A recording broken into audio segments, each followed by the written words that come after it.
Hello student, दीप जेस foundation के platform पे आपका स्वागत है। मुझे विश्वास है कि आपकी तैयारी बढ़िया हो रही होगी। और आज हम संविधान के सीरीज को चला रहे हैं जो यूपी ट्रिपल एससी में लगभग 5 नंबर के प्रश्न पूछते हैं और यहीं से वीडियो लेखपाल जैसे जो परीक्षाएं होती हैं उनमें प्रश्न पूछे जाते हैं। तो वीडियो के लास्ट तक बने रहें, अच्छे से नोट्स बनाए और जहां पे आपको डाउट है वो कमेंट में अपनी राय दें।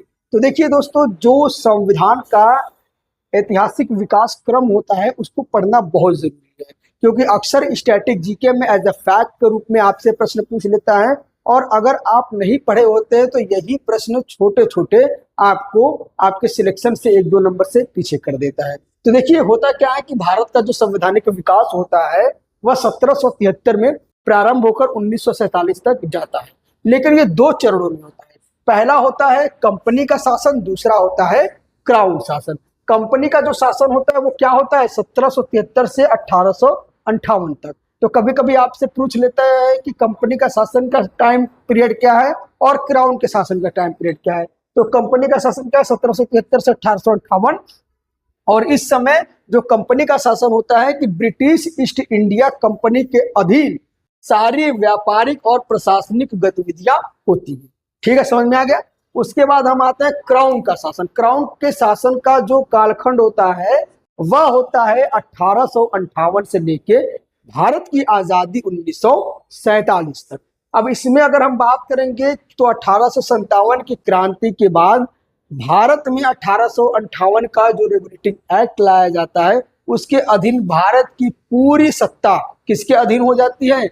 ब्रिटिश की महारानी एलिजाबेथ के अधीन हो जाती है। तो यह नोट्स आप कर लेंगे। उसके बाद हम चलेंगे, देखेंगे कि कंपनी के शासन को अगर हमें विस्तार से पढ़ना है तो कंपनी के शासन में जो पहला रेगुलेटिंग एक्ट आता है वह आता है रेगुलेटिंग एक्ट 1773, यानी कि लिखित रूप से, विधायी रूप से, लिखित रूप से दस्तावेज के आधार पर रूल करना, शासन करना कब प्रारंभ होता है? 1773 में होता है। अब देखिए, उस समय क्या होता है कि जो गवर्नर जनरल होता था उसे अब बना दिया गया बंगाल का गवर्नर जनरल। क्या बना दिया गया? बंगाल का गवर्नर जनरल। और प्रथम बंगाल का गवर्नर जनरल कौन बना? तो प्रथम बंगाल का गवर्नर जनरल बना आपका लॉर्ड वॉरेन हेस्टिंग्स। तो कभी कभी आपसे स्टैटिक जीके का प्रश्न पूछ लेता है कि प्रथम बंगाल का गवर्नर जनरल कौन बना। तो आपका आंसर क्या होना चाहिए? आपका आंसर होना चाहिए वॉरेन हेस्टिंग्स। और इसी के तहत जो है मुंबई और मद्रास प्रेसिडेंसी को कलकत्ता के अधीन कर दिया गया। और देखिए 1774 में पहली बार 1774 में पहली बार सुप्रीम कोर्ट की स्थापना किया गया। क्या किया गया? सुप्रीम कोर्ट की स्थापना किया गया। और जब सुप्रीम कोर्ट की स्थापना किया गया तो उस समय जो प्रथम मुख्य न्यायाधीश थे, यानी कि सुप्रीम कोर्ट के प्रथम मुख्य न्यायाधीश कौन थे? Sir Elijah Impey. और इसके अलावा निम्न जो है न्यायाधीशों की नियुक्ति हुई, जैसे कि रॉबर्ट चैम्बर्स, स्टीफन सीजर लिमिनिस्टर और जॉन हाइड। तो ये 3 अन्य न्यायाधीश थे। तो कभी कभी आपसे प्रश्न न्यायाधीशों के नाम को लेकर पूछ लेता है, लेकिन ज्यादातर जो प्रश्न पूछने की संभावना है वो मुख्य न्यायाधीश से है, जो सर एलिजा एम्फे है। उसके बाद अगर हम बात करेंगे कि केंद्रीय प्रशासन की नींव पड़ी, यानी कि उस समय जो है 1773 के पूर्व मुगल काल तो लगभग शासन तो खत्म ही हो चुका था, लेकिन केंद्रीय सत्ता का अभाव था। लेकिन 1773 रेगुलेटिंग एक्ट के तहत 1774 में पहली बार जो है केंद्रीय प्रशासन की नींव पड़ी और एक केंद्रीय स्तर पर शासन पद्धति को लागू किया गया। उसके बाद अगर हम बात करेंगे कि 1784 का पिट्स इंडिया एक्ट। देखिए 1773 में जो कुछ कमियां रह गई थी उन कमियों को दूर करने के लिए पिट्स इंडिया एक्ट 1784 लाया गया। इसमें क्या किया जाता है? इसमें यह किया जाता है कि जो कंपनी होती है, कंपनी के 2 काम होते हैं। पहला होता है एक व्यापार करना और दूसरा होता है राजनीतिक विस्तार करना। तो व्यापारिक गतिविधियों, व्यापारिक कार्यों के लिए क्या किया जाता है? बोर्ड ऑफ डायरेक्टर को सौंप दिया जाता है, यानी कि कंपनी के काम कौन करेगा? बोर्ड ऑफ डायरेक्टर करेंगे। कौन से काम? ये व्यापारिक हितों को साधेंगे। और दूसरा काम क्या होता है? Board of control. यह भारत में राजनीति का सीधा नियंत्रण करेंगे और यह किसके अधीन होंगे? ये ब्रिटिश संसद के अधीन होंगे। तो आपको यहाँ पे समझ में आ गया कि पिट्स इंडिया एक्ट में क्या होता है। पिट्स इंडिया एक्ट में दोहरी सरकार होती है। क्या होती है? एक तो होती है सीओडी और एक होती है बीओसी। उसके बाद चलते हैं हम, आपको हमने पहले बता दिया कि दोहरी सरकार प्रणाली, एक है सीओडी यानी कोर्ट ऑफ डायरेक्टर और एक तो बीओसी बोर्ड ऑफ कंट्रोल। ये दोनों अलग अलग द्वैत शासन के रूप में करते थे। एक का काम था क्या? व्यापारिक हितों को साधना, और एक का काम क्या था? राजनीतिक हितों को साधना। ठीक। उसके बाद अगर हम बात करेंगे कार्यकारी परिषद, तो गवर्नर जनरल की परिषद में सदस्यों की संख्या 4 से घटाकर 3 कर दी गई। उसके बाद अब देखिए ये कौन होते हैं, सॉरी गवर्नर जनरल की जो परिषद की संख्या होती थी वो असल में क्या करते थे, ये किसी भी विषय पे वोटिंग करते थे, अपनी एडवाइस देते थे, तो इनका मुख्य काम होता था। लेकिन अब उनकी संख्या घटाकर 4 से 3 कर दी गई। उसके बाद हम बात करेंगे कि भारत में जितने भी ब्रिटिश के अधीन राज्य थे, यानी ब्रिटिश के जीते हुए या ब्रिटिश के अधीन जितने राज्य थे, उनको पहली बार क्या किया गया, कहा गया ब्रिटिश अधिकृत भारतीय प्रदेश। यानी कि अगर ब्रिटिश में, इंग्लैंड में भी भारत के जीते हुए जो क्षेत्र थे उनको ब्रिटिश या इंग्लैंड में क्या कहकर कहा जाता था? ब्रिटिश अधिकृत भारतीय प्रदेश। तो इतना आपको समझ में आ गया। उसके बाद अगर हम बात करेंगे कि चार्टर एक्ट 1813, इसमें एकाधिकार का अंत होता है। देखिए दोस्तों, असल में क्या होता है कि समय पीरियड आप देखिए, समय पीरियड क्या है? 1813। अब 1813 में आप देखेंगे कि यूरोप में औद्योगिक क्रांति होती है, और जब यूरोप में औद्योगिक क्रांति होती है तो कच्चे माल के लिए भारत में अन्य विदेशी यूरोपी आने का प्रयास करने लगे। लेकिन सिर्फ ब्रिटिश ईस्ट इंडिया कंपनी के पास ही एक अधिकार था यहाँ से कच्चा माल ले जाने के लिए, जिससे क्या होता था कि सप्लाई सही से नहीं हो पाता था और उत्पादन में कमी आती थी। तो इसीलिए ब्रिटिश ने, यानी कि महारानी एलिजाबेथ ने 1813 में क्या करती हैं, जो कंपनी का व्यापारिक एकाधिकार होता है उनको समाप्त कर देती हैं। लेकिन चीन के साथ कॉफी और जो अफीम होता है उस व्यापार पर कंपनी का एकाधिकार रहता है। ठीक है, समझ में आ गया। उसके बाद हम देखेंगे कि शिक्षा पर खर्च किया गया, यानी कि 1 लाख रुपए प्रति वर्ष खर्च करने का प्रावधान किया गया। अब आपको पता होना चाहिए कि 1813 में जब देश में औद्योगिक क्रांति यूरोप में चल रही थी तो भारत में अंग्रेजों को अपने विस्तार के लिए क्लर्क चाहिए था, जो उनके लिखा पढ़ी या ऐसे कार्यों को आसानी से कर सके। लेकिन जब वो ब्रिटिश से कोई कर्मचारी लाते थे तो उनको बड़ा महंगा पड़ता था। तो इसीलिए उन्होंने सोचा क्यों न भारतीयों को ही शिक्षित कर कर अपने कार्य कराए जाए। तो इसीलिए भारतीयों को शिक्षित करने के लिए प्रति वर्ष शिक्षा पे 1 लाख रुपए खर्च करने का प्रावधान किया गया। इतना आपको समझ में आ गया। देखिए दोस्तों, जो अंग्रेज हमारे भारत में आए थे ना, उनका उद्देश्य भारतीयों का कल्याण करना नहीं था, उनका उद्देश्य था स्वयं का कल्याण करना। लेकिन कुछ ऐसी स्थिति परिस्थिति बनी जिसमें भारतीयों का भी कल्याण हो ही गया। उसके बाद हम चलेंगे, देखेंगे कि 1833 का एक्ट, देखिए चार्टर एक्ट 1833 का, इसमें क्या होता है कि अब बंगाल का जो गवर्नर होता है उसको क्या बना दिया गया? पूरे भारत का गवर्नर जनरल बना दिया गया। यानी कि जो बंगाल का गवर्नर जनरल था उसको क्या बना दिया गया? पूरे भारत का गवर्नर जनरल बना दिया गया। और प्रथम नियुक्ति किसकी हुई है? प्रथम नियुक्ति हुई है लॉर्ड विलियम बेंटिक की। तो ये प्रश्न आपसे पूछ लेता है कि प्रथम भारत का गवर्नर जनरल कौन था? तो लॉर्ड विलियम बेंटिक। अब आपसे एक सवाल है, कमेंट में अपनी राय दीजिएगा कि बंगाल का प्रथम गवर्नर जनरल कौन था, तो कमेंट में आप जरूर बताइएगा। ठीक है, उसके बाद हम चलेंगे कि उस समय जब ये 1833 का चार्टर एक्ट आया तो जो कंपनी का पूर्ण एकाधिकार था, जो कंपनी का एकाधिकार था उसको पूर्ण रूप से खत्म कर दिया। यानी कि चीन के साथ जो अफीम और चाय का जो एकाधिकार था ब्रिटिश ईस्ट इंडिया कंपनी को, उसको भी पूर्ण रूप से खत्म कर दिया गया। उसके बाद हम देखेंगे आगे। अब देखेंगे हम लोग उसी समय जो लॉर्ड मैकाले थे, जिनको भारतीय कानून का जनक कहा जाता है, लॉर्ड मैकाले जो भारतीय कानून के जनक कहे जाते हैं, वो आते हैं। और उस समय देखिए विधि आयोग बनता है, 1834 में विधि आयोग बनता है। और विधि आयोग का काम क्या होता है, विधि आयोग का काम क्या होता है कि भारतीय कानूनों को वर्गीकरण करके सुधार करना। क्योंकि आपको पता है कि 1834 के समय भारत में क्या था, इतनी व्यापक स्तर पे प्रशासनिक व्यवस्थाएं जटिल हो गई थी कि जो अंग्रेज होते थे उनको न्यायिक कार्यों में दिक्कतें होती थी, क्योंकि वो भारतीय परंपराओं को, सभ्यताओं को, कानून को समझ नहीं पाते थे। क्योंकि देखिए, जो ब्राह्मण थे उनके लिए अलग कानून होता था, कुछ लोग मनुस्मृति को मानते थे तो कुछ लोग सामाजिक व्यवस्था को अन्य तरीके से मानते थे, तो वो था। दूसरी समस्या की थी कि मुस्लिम लोग अपने अलग से इस्लामिक जो रीति रिवाज था उसके तहत अपना संचालन करते थे। तो अलग अलग धर्मों की अलग अलग अपनी सामाजिक मान्यताएं और कानून थी, जिसके तहत क्या होता था, दिक्कत क्या होती थी कि जो सामाजिक हित की कोई बात होती थी या सामाजिक न्याय की बात होती थी तो अंग्रेजों को बड़ी समस्या होती थी। तो इसी समस्या से निपटारे के लिए 1834 में लॉर्ड मैकाले के द्वारा जो है विधि आयोग का गठन किया जाता है, और उसके अध्यक्ष कौन होते हैं, लॉर्ड मैकाले होते हैं। और लॉर्ड मैकाले ये क्या करते हैं, अपनी रिपोर्ट जो है सौंपते हैं। उसके बाद क्या करते हैं, प्रशासनिक केंद्रीकरण किया जाता है। इस अधिनियम के तहत पूरे देश में प्रशासनिक और विधायिक कार्यों का केंद्रीकरण करके स्थापित किया जाता है।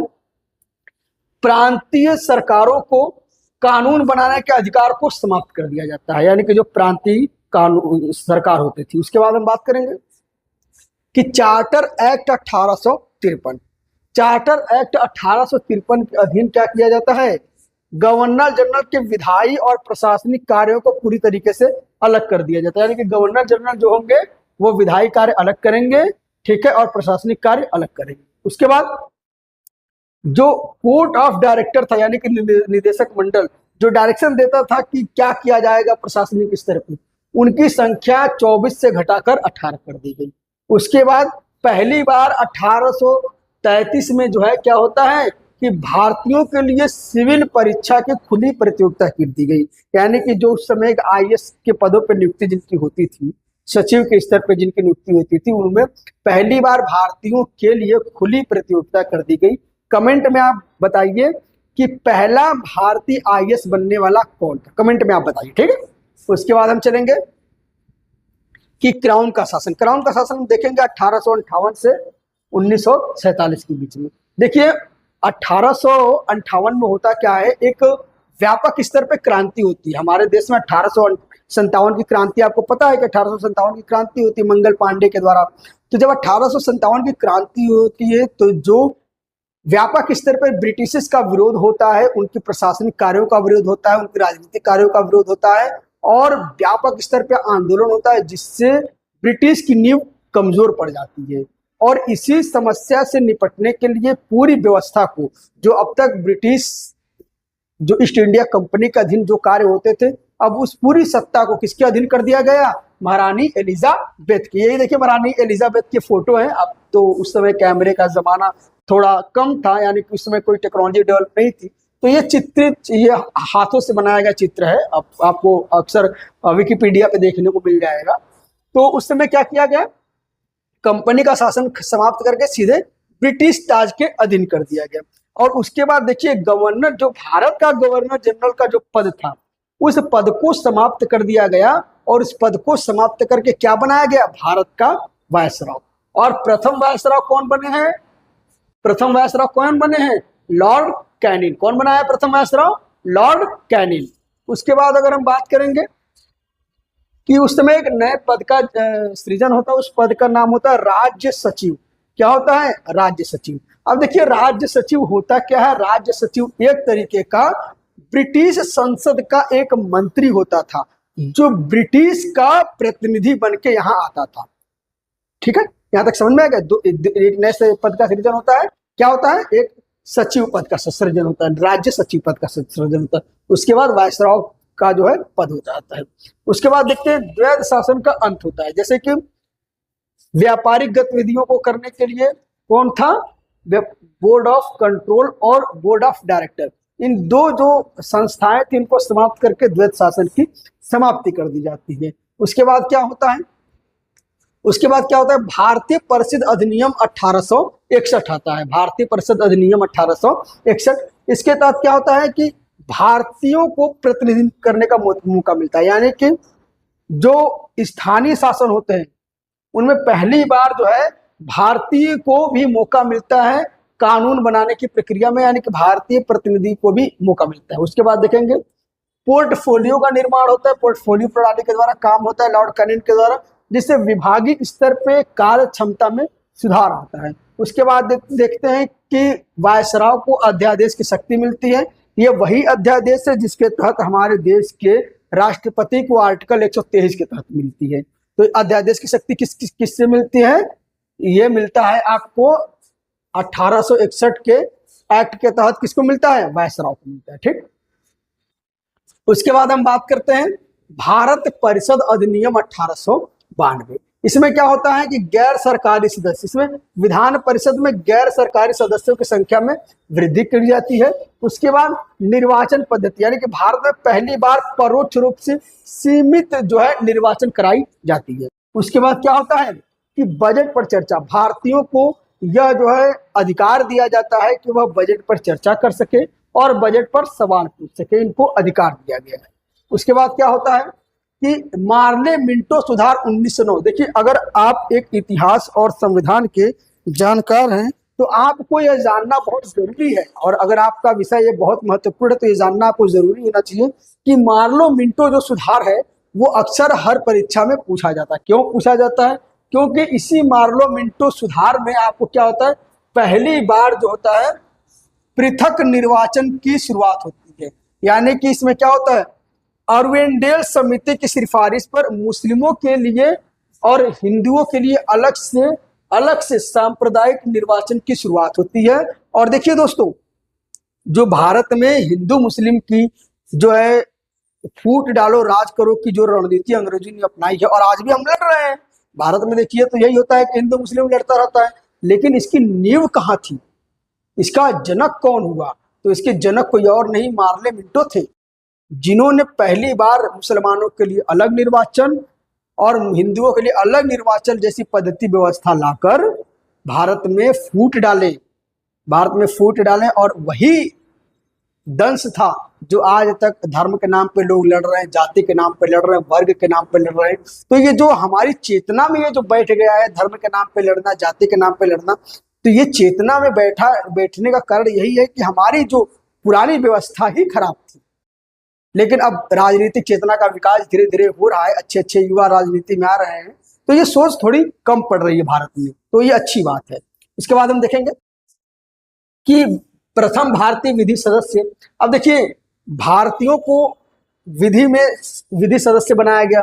देखिए, कार्यकारी परिषद के सदस्य पहली बार बनाया गया। देखिए क्या कौन बनता है, सत्येंद्र प्रसाद सिन्हा प्रथम जो है भारतीय जो है परिषद के वायसराय के परिषद के कोई भारतीय पहला सदस्य बनता है। कौन बनता है? सत्येंद्र प्रसाद सिन्हा। तो ये प्रश्न आपसे पूछ लेता है कि प्रथम बार वायसराय परिषद का विधि के लिए प्रथम भारतीय सदस्य कौन था?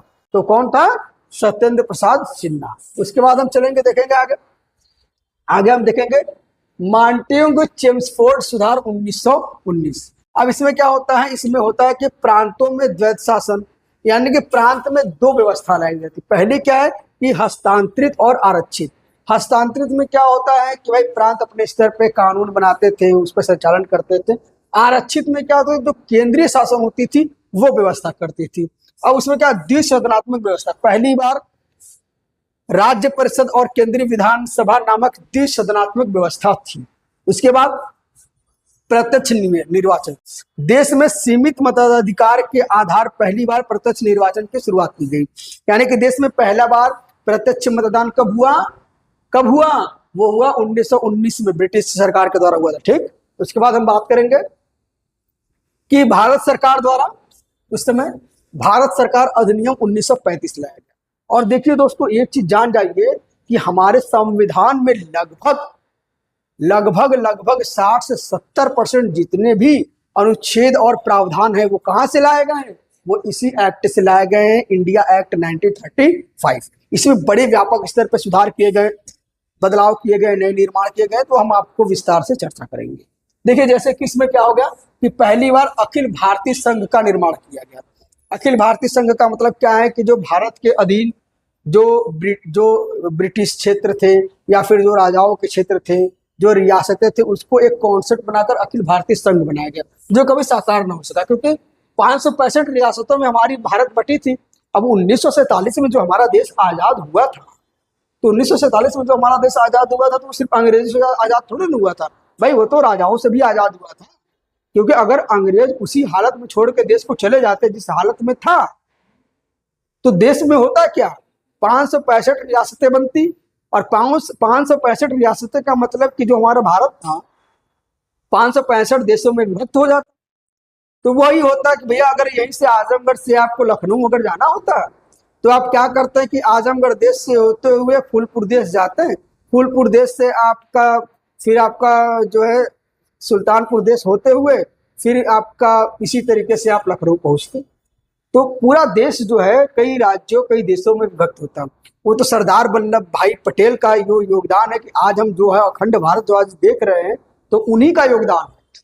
ठीक है, उसके बाद हम बात करेंगे कि उस समय पहली बार जो है 3 सूचियां लाई गई। पहली क्या लाई गई कि संघीय सूची, प्रांतीय सूची और समवर्ती सूची। जिस हम संघीय सूची, समवर्ती सूची और प्रांतीय सूची की जो आज संविधान में हम पढ़ते हैं और जिसके तहत राज्यों को और संघ को अधिकार प्राप्त है, वो यहीं से लिया गया है, यहीं से लिया गया। देखिए संघीय सूची में क्या सारे निर्णय कौन लेता है, केंद्र सरकार।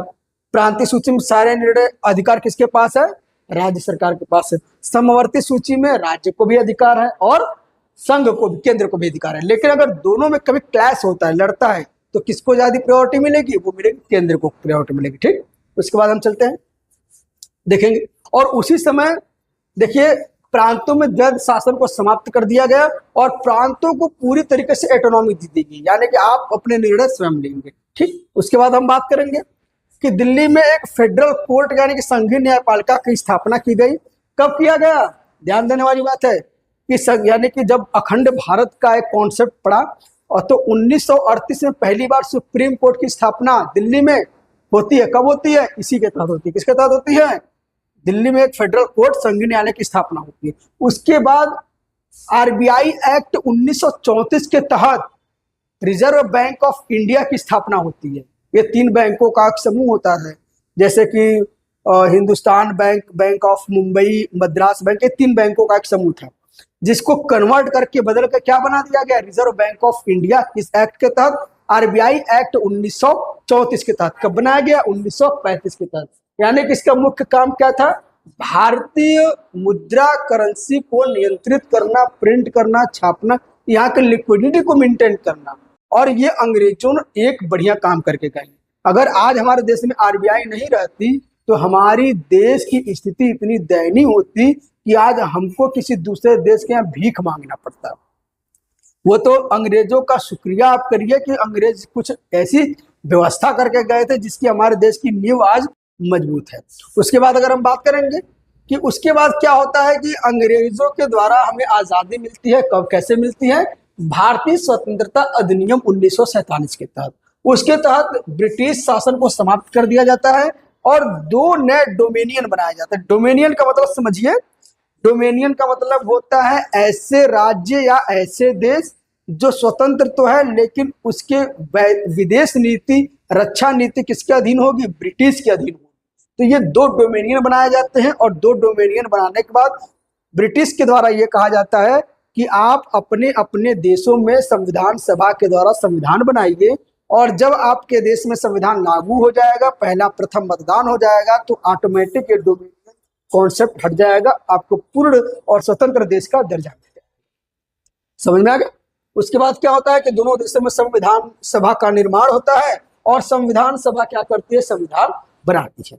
उसके बाद हम देखते हैं कि ये जो हमारा जो सफर है आपका 1773 से 1947 तक का समाप्त हो गया। यहाँ से अक्सर आपके स्टैटिक जीके और जो यूपी ट्रिपल एससी के जो अन्य एग्जाम होते हैं, वीडियो लेखपाल यहाँ से पूछे जाते हैं। तो मेरा विश्वास मानिए, आप अगर यहाँ से तैयारी कर रहे हैं तो आपको कहीं कोचिंग करने की जरूरत नहीं, आपकी बहुत अच्छी तैयारी होगी। और दीप जीएस फाउंडेशन ये पहचान है शिक्षा की क्रांति और नौकरी की गारंटी। तो चैनल को लाइक करें, सब्सक्राइब करें और ज्यादा से ज्यादा लोगों तक शेयर करें। Thank you very much.